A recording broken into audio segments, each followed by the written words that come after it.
Apakah udah kelihatan? Kelihatan. Udah.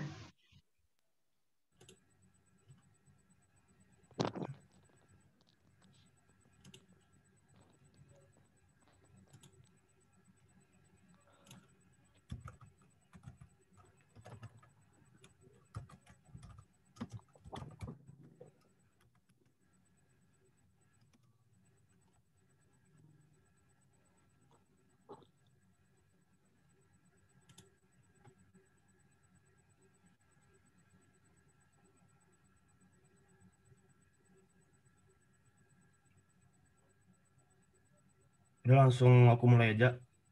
Assalamualaikum warahmatullahi wabarakatuh. Jadi kami anggota kelompok 5 akan mempresentasikan hasil kerja kami, yaitu tentang modul 5, tentang beban DBR di muka. Anggota kelompok kami ada Kristi Hawa, ada Khori Laila, ada saya Muhammad Furkani, dan ada Rahel. Langsung aja yang pertama ada prosedur audit. Prosedur audit yang kami lakukan itu ada 3 bagian ya, ada 3 bagian. Itu ada bagian sewa dibayar di muka, ada bagian beban dibayar di muka, sama ada bagian pajak pertambahan nilai aja atau yang pajak masukannya. Untuk yang sewa dibayar di muka, kami minta daftar, pertama kami minta daftar sewa dibayar di muka, dan kami cocokkan dengan saldo menurut buku besar. Itu dengan untuk tujuan existence, completeness, akurasi, dan classification. Dan asersi yang kami uji adalah eksistensi, completeness, valuation, and allocation.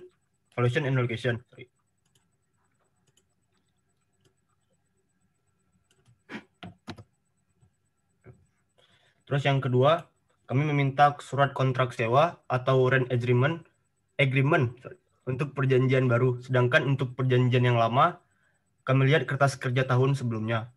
Yaitu jenis bukti audit yaitu kami inspection dan dengan tujuan audit yang sama yaitu existence, completeness, accuracy, and classification.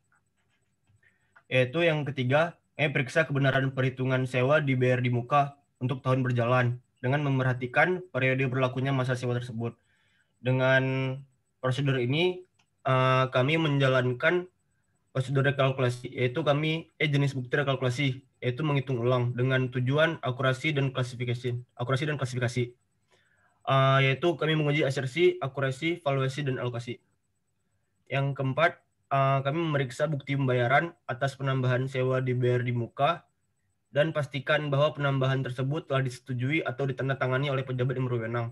Yaitu kami jenis bukti audit yang melakukan inspeksi, asersi yang kami uji, valuasi dan alokasi, serta akurasi, serta tujuan audit, valuasi, akurasi, dan klasifikasi harusnya. Yang kelima, untuk kontrak sewa jangka panjang, lakukan konfirmasi atas jumlah yang masih berlaku. Yaitu kami melakukan jenis bukti audit konfirmasi dan asersi yang kami uji adalah valuasi dan alokasi serta ekstensi dan tujuan audit, ekstensi, dan akurasi. Yang keenam, periksa atas peraturan perpajakan yang berlaku dan pastikan biaya sewa telah ditaati. Di sini kami jenis buktinya itu inspeksi, yaitu asersi yang diuji ada right and obligation, yaitu tujuannya untuk memeriksa apakah peraturan perpajakan telah diikuti oleh klien apa belum. Dan asersi lain yaitu valuasi dan alokasi serta ekstensi. Dan dengan tujuan right and obligation, akurasi, dan ekstensi. Yang ketujuh, kami memisahkan antara biaya kontrak jangka pendek dan jangka panjang, yaitu kami melakukan performance, asersi yang kami uji, valuation, allocation, akurasi, classification, dan cut off, dan tujuan akurasi, classification, and timing. Yang bagian kedua yaitu kami melakukan prosedur atas beban dibayar di muka. Yaitu yang pertama, kami meminta daftar rincian pajak dibayar di muka yang meliputi jenis PPh pasal 22, 23, dan 25. Jenis bukti yang kami lakukan itu untuk mendapatkannya yaitu inspeksi, asersi yang kami uji yaitu eksistensi, completeness, valuation, allocation, dan tujuan audit yang kami lakukan adalah existence, completeness, akurasi, classification, dan detail tie-in. Yang kedua, kami memeriksa SSP serta tanggal penyetoran dan pelaporan pajaknya. jenis bukti auditnya itu physical examination, karena kami langsung melihat bukti suratnya. Terus asersi yang kami uji adalah existence, akurasi, valuation, dan allocation, serta tujuan audit yang ingin kamu capai adalah existence dan akurasi. Yang ketiga, kami mencocokkan atas bukti pemotongan dan bukti SSP yang tadi dengan saldo di buku besar, serta kami lakukan vouching, yaitu jenis bukti yang kami lakukan adalah inspeksi, terus asersi yang ingin diuji adalah completeness, valuation, and allocation, serta akurasi, dan tujuan auditnya adalah completeness, akurasi, dan classification. Yang keempat, kami melakukan rekonsiliasi antara total objek dengan tarif pajaknya. Ya, benar. Di sini kami melakukan jenis bukti auditnya performance. Asersi yang kami uji adalah existence, completeness, right and obligation, valuation, and allocation, serta tujuan yang ingin kami capai adalah existence, completeness, right and obligation, akurasi, dan detail tie-in. Bagian ketiga, kami kami melakukan prosedur atas PPN dan pajak masukannya. Untuk pajak masukan atas PPN. Yang pertama, kami meminta daftar PPN masukan yang meliputi informasi tanggal faktur pajak, NPWP, NPKP, DPP, dan besaran PPN yang dipungut. Jenis bukti audit yaitu inspeksi. Terus asersi yang ingin diuji adalah existence, completeness, valuation, and allocation, dan existence, detail tie-in, dan completeness itu adalah tujuan audit yang ingin kami capai. Yang kedua, kami meyakinkan bahwa semua pajak masukan telah didukung dengan bukti pajak, yang semuanya merupakan pajak masukan yang dapat dikreditkan sesuai dengan peraturan perpajakan. Yaitu kami melakukan inspeksi untuk menguji eksistensi, completeness, valuation, dan allocation, serta dengan tujuan existence, detail tie-in, dan completeness. Yang ketiga, kami memastikan bahwa pajak masukan tersebut telah dilaporkan atau dikreditkan secara teratur oleh SPT masa tahunan dan dikompensasi dengan pajak keluaran. Yaitu kami melakukan inspeksi dan asersi yang untuk diuji sama dengan sebelumnya, yaitu eksistensi, completeness, valuation, and allocation, serta tujuan audit yang ingin kami capai adalah existence, completeness, accuracy, classification, dan detail tie-in. Selanjutnya, Kori, lanjut. Ya, selanjutnya, sebentar. Selanjutnya adalah schedule G1. Schedule G1 adalah supporting schedule untuk asuransi dibayar di muka. Per 31 Desember 2012, PT Peta menyajikan asuransi dibayar di muka sebesar 3 juta. Lalu, tahun lalu 31 Desember 2011, asuransi dibayar di muka menunjukkan saldo 0. Artinya, saldo asuransi dibayar di muka sebesar 3 juta adalah saldo untuk transaksi yang terjadi pada tahun berjalan. Untuk itu, kami telah melakukan vouching ke bukti pembayaran premi asuransi dan nilai polis untuk tahun berjalan. Dari hasil vouching, diketahui pada tanggal 1 Januari 2012, PT Peta membayar premi asuransi sebesar 3 juta untuk periode 1 Januari 2012 hingga 31 Desember 2012 dengan perincian untuk bangunan sebesar 1 juta, peralatan kantor sebesar 500.000, kendaraan bermotor sebesar 1 juta, dan persediaan barang sebesar 500.000. Untuk nilai polis sendiri, bangunan sebesar 1.200.000.000 dan persediaan barang sebesar 1 miliar. Setelah melakukan vouching, kami juga telah melakukan pemeriksaan terhadap perhitungan pembebanan asuransi dibayar di muka untuk tahun berjalan. Dan dari hasil pemeriksaan ditemukan jika PT Peta belum membebankan beban asuransi untuk tahun 2012. Maka dari itu, kami mengusulkan jurnal koreksi, yaitu beban asuransi debit sebesar 3 juta dan asuransi dibayar di muka kredit sebesar 3 juta. Selanjutnya untuk schedule utama yaitu G akan dijelaskan oleh teman saya.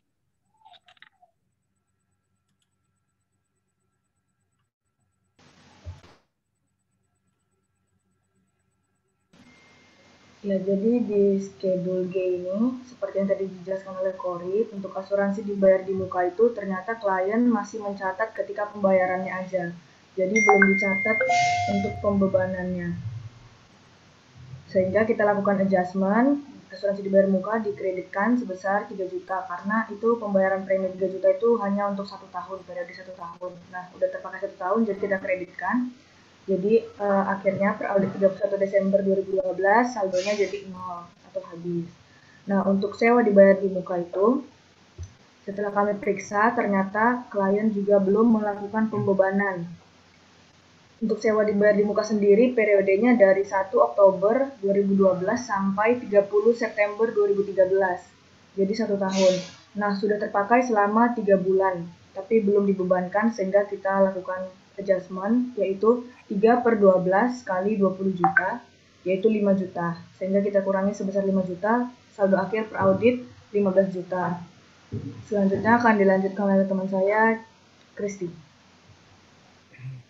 Selanjutnya mengenai sewa dibayar di muka itu ada tentang PPh pasal 4 ayat 2.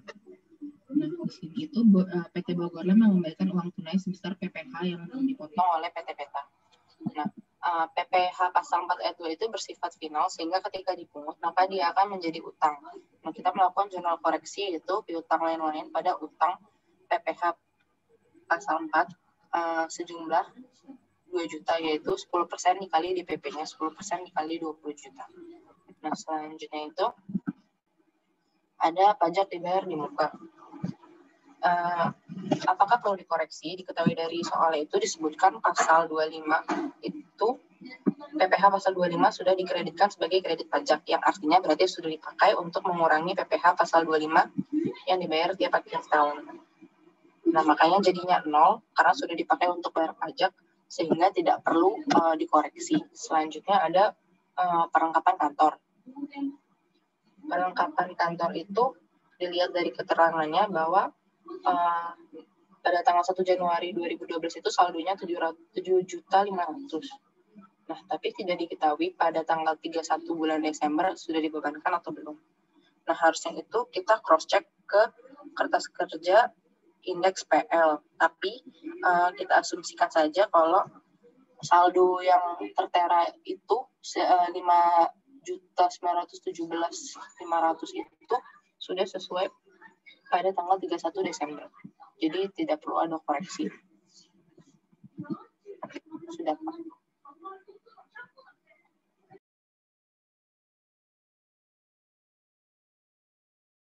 Oke, sekian presentasi kami. Apakah ada yang ingin bertanya? Izin bertanya. Yuk. Untuk tadi yang prosedur audit itu, kenapa memeriksa bukti setoran pajak itu physical examination, bukannya itu harusnya inspection ya? Kan yang diperiksa dokumennya. Terima kasih. Iya, sama-sama. Nah, aku mikirnya awalnya inspection kan, tapi aku juga bimbang nih. Ini tuh dokumen, tapi dokumennya dalam bentuk fisik karena SSP. Aku mikir kayak gitu. Tapi harusnya bisa inspeksi juga sih.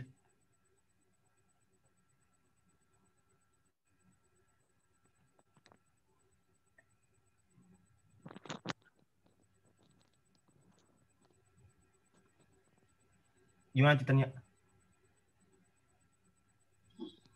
Iya, berarti apa bisa inspeksi, bisa physical examination juga ya? Iya. Nah, setahu aku ya, tapi ntar di approve sama bapak dulu benar apa enggak. Setahu aku kalau jenis bukti audit ini prosedurnya ini bisa misal satu prosedur nih, jenis bukti Ya. auditnya ini bisa lebih dari satu, harusnya kayak gitu. Oke, terima kasih. Ada komen yang lain nggak? Saya, Pak. Kalau saya nangkepnya kalau physical examination itu buat meriksa aset aja gitu. Fisiknya berapa, terus dibandingin sama saldo yang dicatat. Kalau physical examination. Iya. Jadi kalau physical examination itu nanti dilihat ya, nanti dilihat di slide atau di buku kemarin itu kayaknya saya sempat kasih definisinya ya, kalau nggak salah ya, saya nggak salah ingat ya. Itu kalau physical examination itu adalah untuk mengecek asetnya, aset yang berwujud pasti ya, aset yang berwujud. Nah ini yang tadi yang ditanyain apa sih? SSP. Yang mana ya? Yang nomor 2 itu ya, memeriksa bukti SSP gitu ya. Iya, Pak. Kalau terkait dengan dokumen yaitu inspeksi. Tapi bisa juga ya bentuknya dokumen tapi itu juga aset. Mungkin enggak? Itu bentuknya dokumen tapi itu aset. Artinya bisa dua-duanya lah, bisa physical examination, bisa juga inspeksi. Contohnya apa menurut kalian? Surat berharga, Pak. Apa? Surat berharga. Nah, iya, surat berharga. Itu aset kan?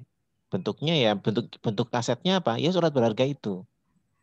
Dia juga dokumen. Ya artinya kalau menurut saya kalau ketika kita mengecek ke surat berharga deposito atau apapun yang lainnya itu obligasi dan seterusnya itu dia bisa sebagai inspeksi sekaligus bisa sebagai physical examination.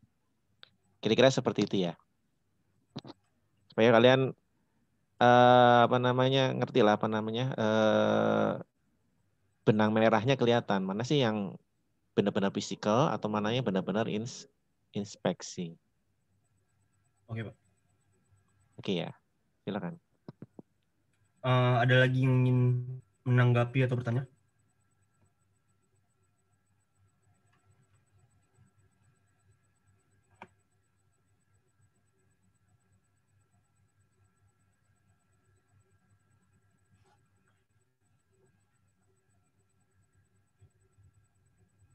Ini apa sih akun apa? Prepaid ya? Iya, Pak. Prepaid. Oke. Kalau prepaid pasti nggak lepas dari hitung-hitungan ya, perhitungan ya. Iya, Pak.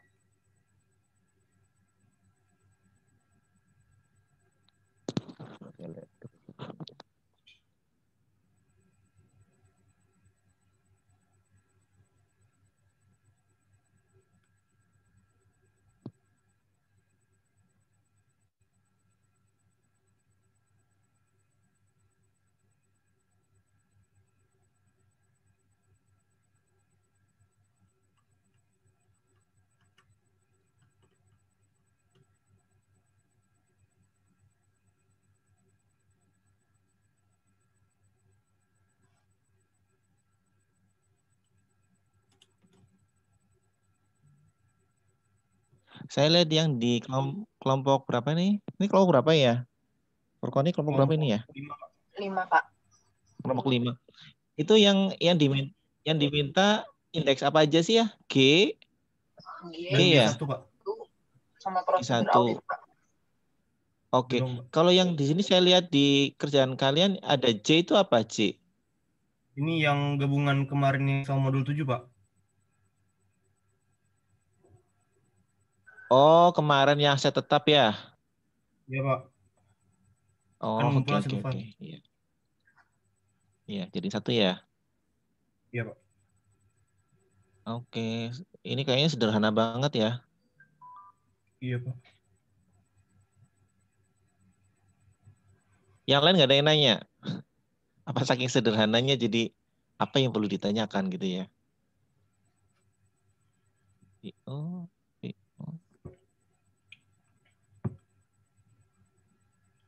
kendaraan bermotor.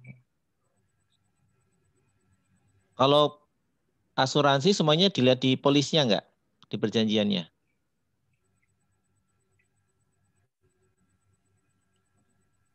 Iya, Pak, ada di soal itu, Pak.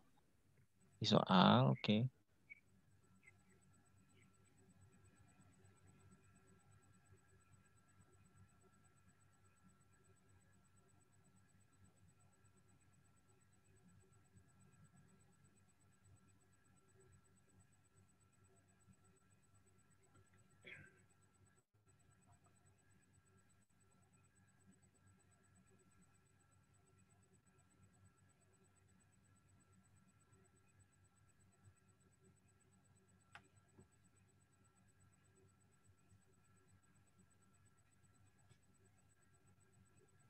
Ada yang tanya nggak?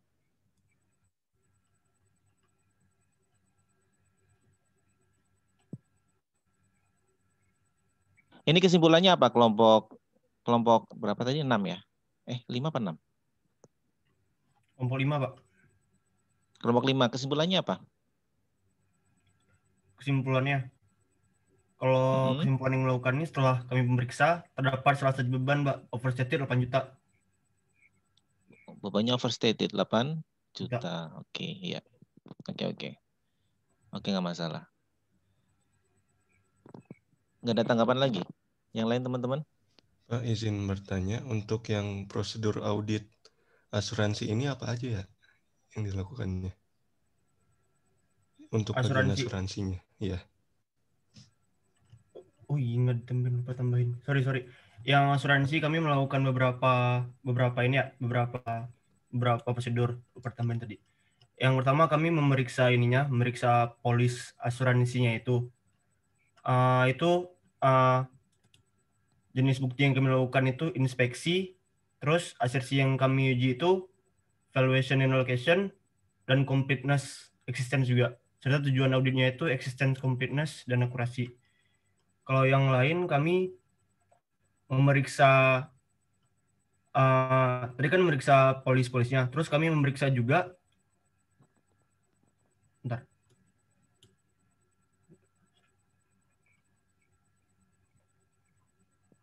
kami juga memeriksa kebenaran perhitungan premi asuransi yang dibayar di muka untuk tahun berjalan. Yang mana tadi kami juga menemukan yang dia itu belum mencatat asuransi 3 juta. Itu kami melakukan perhitungan ulang di mana tujuan audit, di mana jenis bukti audit yang kami lakukan itu rekalkulasi. Asersi yang kami uji itu existence, valuation and allocation, terus akurasi, dan tujuan audit yang kami lakukan adalah, tujuan audit yang ingin kami capai adalah existence, akurasi, dan klasifikasi. Udah itu dulu. Baik, terima kasih. Sama-sama.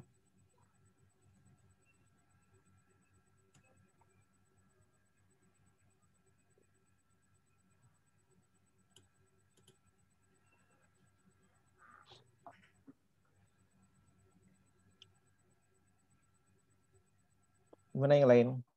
Tadi pertanyaan si Adrian.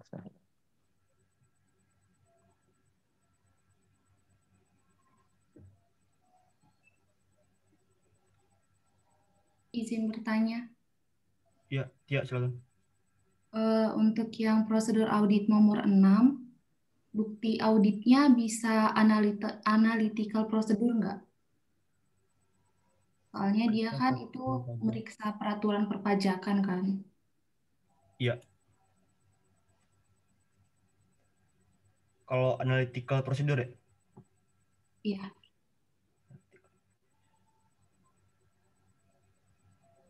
Kayaknya mungkin bisa, tapi kayaknya lebih pasnya di inspeksi karena kita meriksa atas peraturan ya.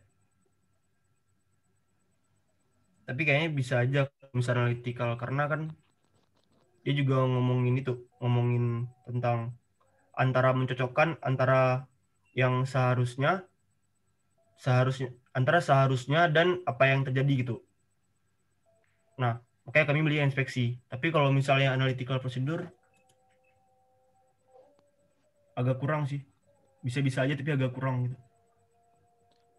Coba lihat definisinya apa analytical prosedur itu.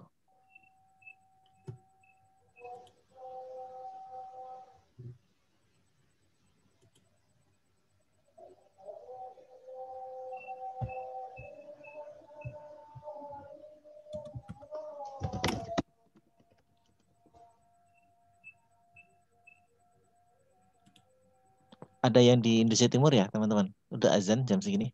Saya, Pak. Siapa? Rival, Pak. Oh. Kamu di mana? Di Goa, Pak. Di Sulawesi Selatan. Udah jam 12 di sini. Oh, saya kira kamu di Medan. Bukan Medan. Medan bukan, kan kamu? Bukan. Oh, kamu tinggal di Goa? Iya. Goa atau Gua? Goa, Pak. Goa. Iya. Agak kareba ya. Baji-baji, Ji. Oke. Gimana? Kembali lagi ke laptop. Kalian harus paham dulu nih, prosedur analitis itu apa sebenarnya? Apa sih Oke. pengertiannya?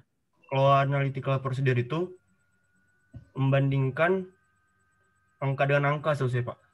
Iya, nah di situ ada nggak? Kira-kira ketika ngecek ke dokumen perpajakan itu, apa peraturan dan sebagainya, apakah ada kegiatan itu atau enggak? Nggak ada, Pak. Nah, kalau nggak ada sih, kalau saya pribadi sih ini nggak terkait dengan prosedur analitis ya. Ya, prosedur analitis itu kalau sifatnya membandingkan, mengcompare data tahun kemarin dibandingkan lagi dengan data sekarang, itu compare tuh ya. Terus memperkirakan, misalnya memperkirakan nilai gross profit-nya dengan perhitungan-perhitungan tertentu, pembandingan data. Artinya kita nggak benar-benar menghitung secara rinci gross profit itu HPP-nya berapa, rincian HPP-nya berapa. Enggak seperti itu.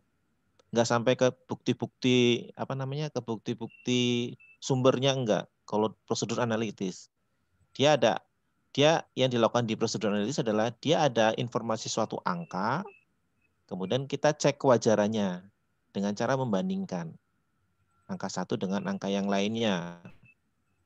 Tren analisis. Nah, itu contoh-contoh kayak misalnya rasio-rasio, itu prosedur analisis tuh seperti itu. Begitu ya. Kalau misalnya perpajakan mau dibikin prosedur analitis juga mungkin bisa. Artinya dilihat tren tahun kemarin. Tren tahun kemarin ini misalnya pasal 23 misalnya tentang sewa. Itu dari tahun kemarin itu trennya naiknya sekian persen, sehingga diperkirakan tahun yang sekarang diaudit adalah nilainya sekian, dengan tren naiknya sekian persen, misalnya seperti itu. Artinya tidak langsung melihat ke dokumennya gitu loh, dipahami nggak? Tidak langsung melihat ke surat setoran pajaknya, itu enggak. Kalau prosedur analisis nggak sampai seperti itu. Dia melihat data yang kemarin, artinya misalnya 3 tahun yang berturut-turut misalnya untuk pembayaran PPh 23 misalnya. Ternyata kok trennya kok naik sekian persen. Kita lihat beban sewanya misalnya emang juga naik. Lah itu kan bisa dibuat perbandingan tuh, bisa diperkirakan, bisa diproyeksikan tahun ini berdasarkan proyeksi tren kemarin itu adalah sekian persen. Nah, itu prosedur analitis seperti itu. Gitu ya. Kalau kalian langsung melihat ke dokumen sumbernya, melihat ke dokumen sumber itu bukan prosedur analitis. Prosedur analitis itu prosedur kira-kira, tapi kira-kira yang ilmiah, kira-kira seperti itu.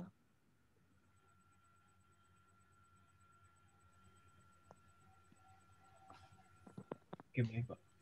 Dimengerti nggak teman-teman? Dimengerti, Pak. Paham, Pak.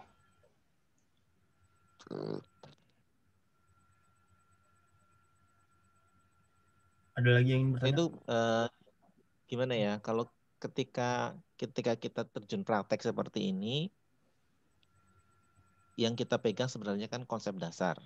Tidak ada teori detail. Kalau beban pajak beban dibayar di muka, prosedurnya harus seperti ini, enggak seperti itu. Tapi kita pegang konsepnya, gitu ya.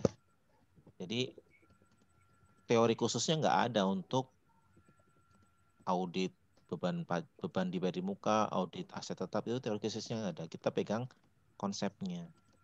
Konsep utamanya adalah semua akun itu kan itu diuji asersinya. Itu konsep dasarnya.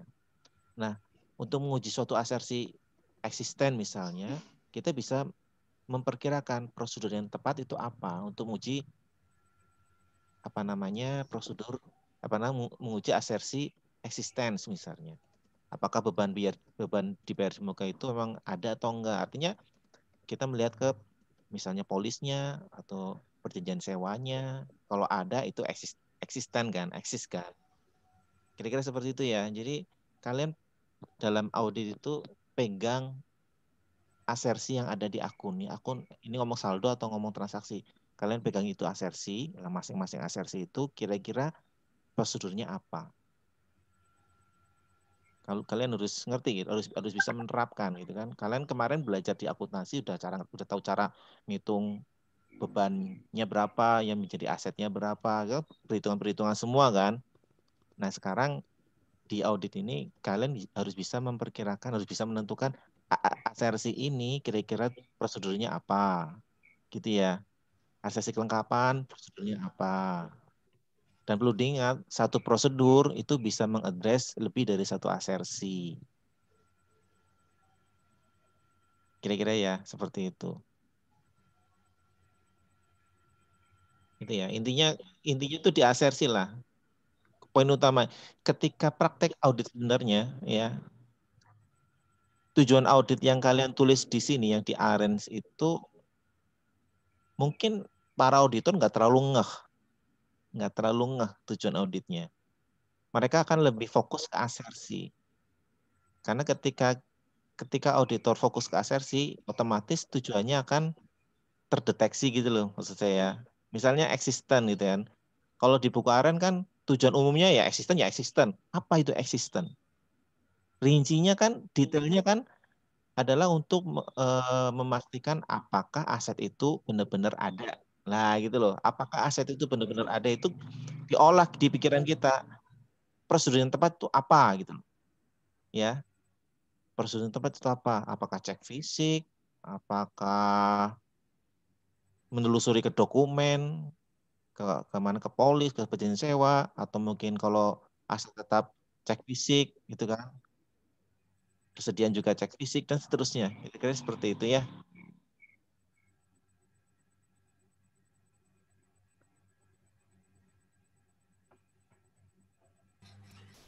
Izin bertanya. Nah kan? Itu yang nomor 7 kan asersinya ada cut off. Berarti ini yang diuji itu asersi transaksi atau asersi saldo ya. Soalnya itu yang sebelum-sebelumnya kalian ada existence, terus ada valuation and allocation, terus ada operasi. Itu kan ada yang satu ada di transaksi, yang satu ada di saldo. Jadi ini sebenarnya menguji transaksi atau menguji saldo dari sewa dibayar muka.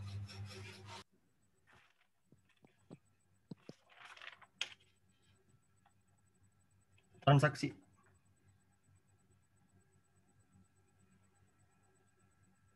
Itu kami menguji transaksi. Berarti yang sewa dibayar di muka ini transaksi semua. Dari prosedur nomor 1 sampai 7. Iya. Ya, berarti yang nomor 1 itu harusnya asersinya occurrence ya, bukan existence.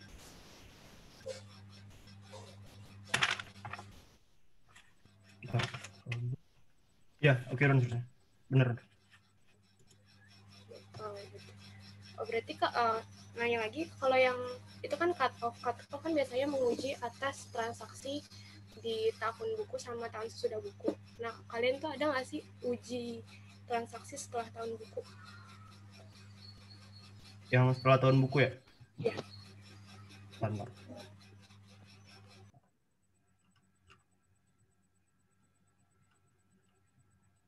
Kalau menurut Wulan, ini transaksi atau saldo? Saya lebih condong ke saldo sih, Pak. Oke, artinya beda ya. Iya. Versinya Muhammad Furqani menguji transaksi. Wulan saldo. Ayo, beda ini. Bentar, Pak. Diskusi nih, yuk. Ini gimana nih? Yang benar apa nih sebenarnya nih? Kalian mau nguji apa? Ayo, diskusilah.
Kelompok lain mungkin ada yang punya punya pendapat nggak nih kira-kira nih?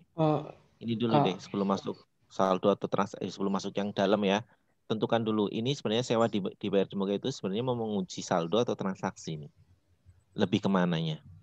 Lebih ke saldo, Pak. Kenapa? Soalnya mau uji saldo akunnya, saldo akhir tahunnya berapa untuk sewa dibayar di muka. Oke. Intinya kata-kata sewa dibayar di muka itu sebenarnya ngomong satu titik di bahasan ini ya. Itu ngomong sewa dibayar di muka pada satu tanggal tertentu ataukah sewa dibayar di muka yang sudah dibayarkan gitu loh selama 1 tahun. Kalian kan pasti ada data angkanya, coba lihat ke data ke schedule-nya coba. Oke, hop. Nah itu. Sewa dibayar di muka 20.000 itu adalah angka pada satu tanggal tertentu ataukah angka selama 1 tahun? Tanggal tertentu, Pak. Oke. Ketika itu tanggal tertentu, ini maksudnya kita sedang ngomong saldo nih. Kalau tanggal tertentu ya. Kalau misalnya dalam dalam 1 tahun, artinya itu kan ngomong transaksi. Nah, itu transaksi. Karena kita dilihat di sini kan kelihatan tuh. Per klien sih bukan ini ya, per 31 Desember itu bukan bukan patokan lah angka di sini. Angka 3 juta ini kan kalian ngambilnya dari ini kan, trial balance kan. 20 juta juga trial balance kan. Bukan dari laba rugi kan. Iya enggak? Iya, Pak. Nah, itu berarti artinya kita di sini sedang menguji lebih kepada ke saldonya. Meskipun nanti dalam praktek auditnya akan terkait dengan transaksi. Iya, benar, pasti akan terkait dengan transaksi lain. Yang utama di sini adalah kita sedang menguji saldo per tanggal 31 Desember 2012. Begitu, ya. Terus kemudian perlu kalian tahu ya, jadi pendekatan audit itu beda-beda. Pendekatan audit itu beda-beda. Kemarin di awal kita sempat singgung kan, asersi versinya PCAOB beda dengan asersinya versi US GAS, ya kan? Beda kan asersinya? Dari sisi asersi aja deh. PCAOB beda dengan di US GAS.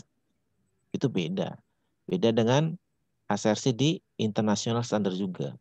Tapi substansinya sama. Begitu loh. Nah, di sini apakah PCAOB salah? Ya enggak. Apakah USG salah? Ya enggak juga gitu loh. Substansinya mereka itu sama.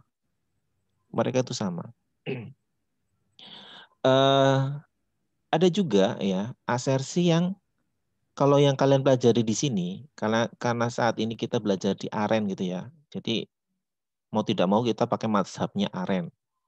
Ya, di AREN itu memisahkan antara asersi transaksi dan asersi saldo. Begitu ya. Jadi ketika kita ngomong eksisten, oh berarti ini saldo dong. Ketika kita ngomong occurrence, oh ini berarti transaksi dong. Seolah-olah kita benar-benar memisahkan saldo dengan transaksi, kan seperti itu yang kalian bahas itu kan, ya kan? Tujuannya juga akan beda-beda. Nah, ada juga versi yang menggabungkan antara saldo dan transaksi. Yang kalian perlu tahu nih, menggabungkan antara saldo dan transaksi. Jadi tidak terkungkung, oh kita sedang menguji saldo nih, oh kita sedang menguji transaksi nih. Enggak ada yang seperti itu. Pokoknya semua yang terkait dalam audit, karena dalam audit itu ketika kita menguji, anggap aja ini ya, sewa dibayar di muka itu bukan 100% menguji saldo. Setuju enggak? Enggak 100% kan saldo. Pasti ada menyinggung transaksinya, iya enggak? Ada sisi singgungan dan transaksi yang mau tidak mau kita harus lakukan itu gitu loh. Nah, ada pendekatan audit yang dia, kalau kita ngomong mengenai asersi ya, ada yang menggabungkan antara asersi asersi saldo dan asersi transaksi. Ada itu yang menggabungkan seperti itu. Kalau saya pribadi, saya lebih suka yang itu. Jadi pikiran kita nggak terkotak-kotak mana yang saldo, mana yang transaksi. Ada yang seperti itu. Cuman karena kita ngomong lagi di aren supaya nggak bingung gitu kan, nanti soal ujian juga pakai mazhab aren gitu kan. Jadi mau tidak mau kita harus belajar ngikutin aren. Tapi yang perlu kalian ketahui bahwa ada pendekatan yang dia menggabungkan asersi baik saldo maupun transaksi. Ada yang seperti itu ya. Sebentar. Saya ada cuman di buku nampilinnya gimana ya? Oh ya nanti saya singgung deh ya. Nanti saya kasih contohnya ya. Ya, tapi ingetin ya. Diingetin ya. Pak, Ya, Pak. contoh yang tadi tolong dong. Ntar saya ambil bukunya. Aduh, bukunya di rumah, sorry. Saya lagi di kampung. Lupa lagi. Aduh, gimana dong ya? Ada deh. Ntar ingetin lah ya. Kalau sekarang kayak nggak mungkin. Soalnya bukunya nggak saya bawa. Besok-besok ya. Besok-besok tagih saya ya. Saya akan tunjukkan mana asersi yang saldo doang, mana yang asersi transaksi doang sesuai aren. Ada yang asersi yang menggabungkan antara saldo dan transaksi. Kalau saya pribadi lebih suka yang itu, nggak pusing di kepala. Oke ya. Berarti di ujian gitu boleh digabung ya Pak? Nggak usah asersi. Jangan dulu deh. Jangan Kalau mau dikasih garis miring nggak apa-apa. Misalnya existent atau occurrent nggak apa-apa. Nggak apa-apa. Karena begini ya, Wulan, apa namanya, yang membuat soal di ujian ini, kami sepakat menggunakan pendekatan aren yang ada di buku aren. Gitu loh yang jadi masalah. Padahal ada pendekatan lain juga. Cuman supaya seragam, kita pakai pendekatan aren. Begitu loh. Supaya seragam, kita menggunakan pendekatan aren. Ya sudah, kita ikutin versinya aren dulu. Yang tadi saya katakan itu sebagai informasi bahwa ada loh asersi yang digabungkan gitu loh, antara saldo dan transaksi. Begitu. Dimengerti nggak maksud saya nih? Iya Pak. Jadi Paham ya? ngikut aren saja ya Pak, dibagi atas mana yang transaksi, mana yang saldo. Iya, saat ini kita ngikutin aren aja dulu ya, teman-teman ya. Oke.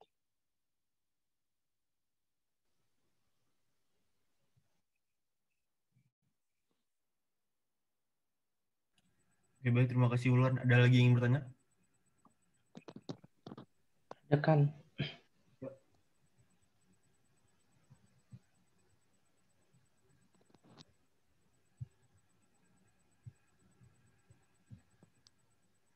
Izin Ada yang nanya bertanya, nih? kelompok 5 Silakan. ada prosedur buat itu nggak, nguji perlengkapannya? Perlengkapan kantor ya? Mm-mm. Bentar. Nah itu saya mau nanya itu dari mana saldo perlengkapan per auditnya? Maksudnya kan nggak ada prosedur buat nguji itu, tapi kok bisa ada per audit gitu buat perlengkapan kantor di G-nya, di KK-nya.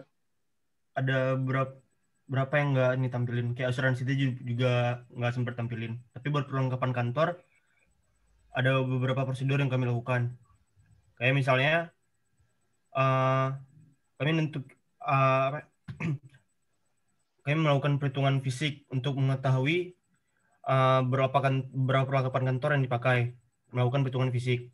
Itu kan jenis bukti auditnya physical exam ya, karena itu perlengkapan fisik atas perlengkapan itu masuknya aset, dan jenis asersi yang diuji adalah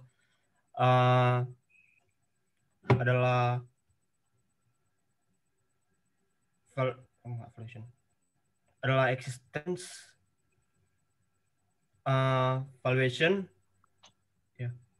dan allocation, dan completeness. Dan tujuan yang dicapai adalah existence, akurasi, dan classification. Udah itu dulu.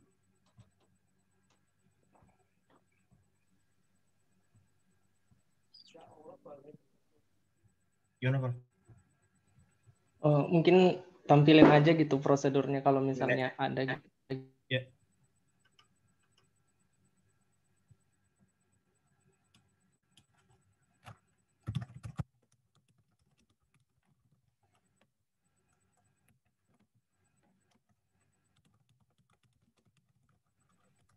siapa?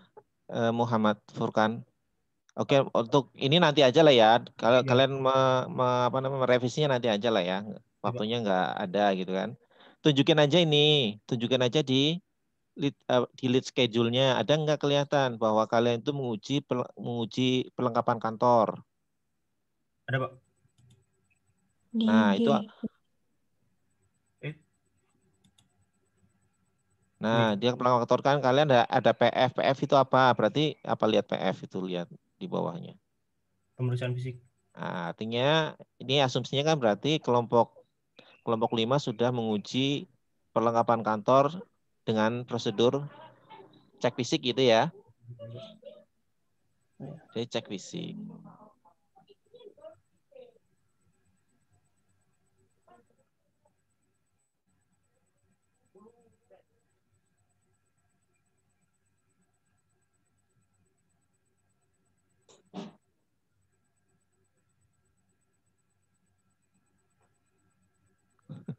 Sebentar ya, sebentar ya. Iya, Pak.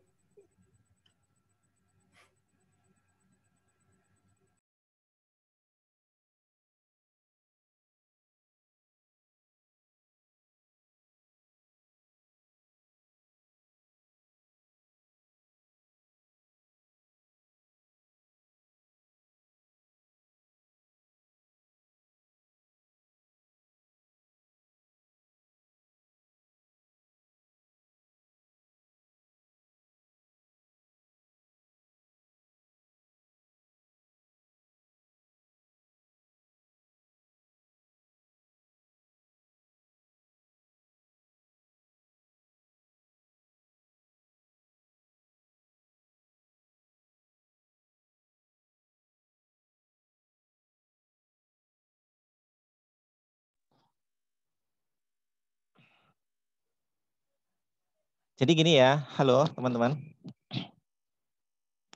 Perlengkapan kantor kalian ingatlah ya, kan ada ketika membeli perlengkapan itu, ya, ketika kalian membeli ketika perusahaan membeli perlengkapan itu ada yang menggunakan pendekatan aset, ada yang menggunakan pendekatan Beban. apa? Satu lagi. Beban. Ingat?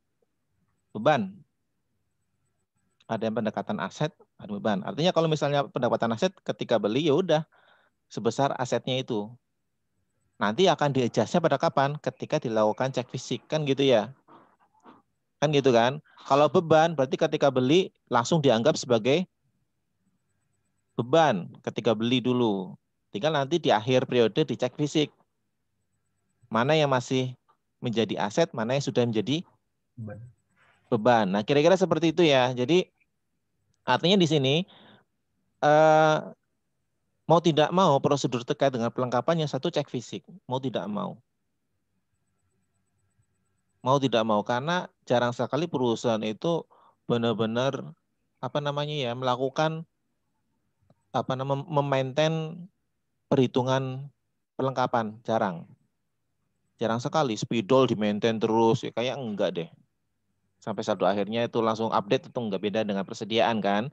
Kalau persediaan ada perpetual langsung update di akhir periode, angkanya langsung update. Kalau perlengkapan kayaknya jarang sekali seperti itu. Artinya di belakang di akhir tahun itu akan dilakukan cek fisik. Nah, yang ada di akhir tahun itu itulah yang menjadi perlengkapan, gitu kan. Cuman kan kita nggak tahu ini perusahaan ini pakai pendekatan aset atau pendekatan beban dulunya.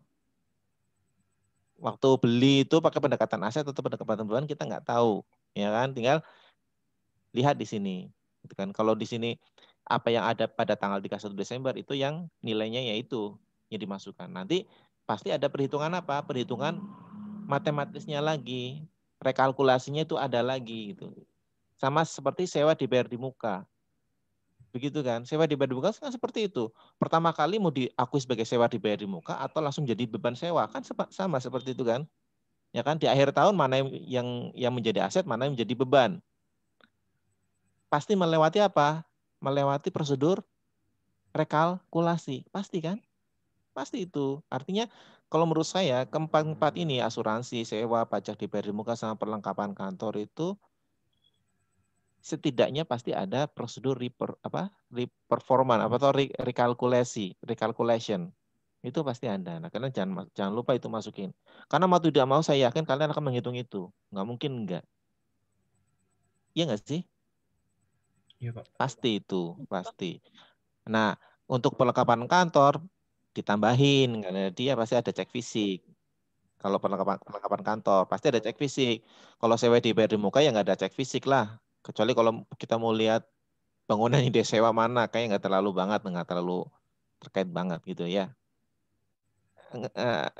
Dipahami nggak maksud saya ini ya teman-teman? Paham, Pak. Jadi kalau yang sewa dibayar di muka, beban dibayar di muka itu perhitungan, saya kira itu wajib ada perhitungannya, rekalkulasinya atau reperformanya, rekalkulasi lah ya ada. Khusus untuk ya sifatnya kelihatan kayak pelengkapan itu ditambahin lagi dengan, dan itu harus melalui proses apa namanya, cek fisik. Kalau yang pelengkapan.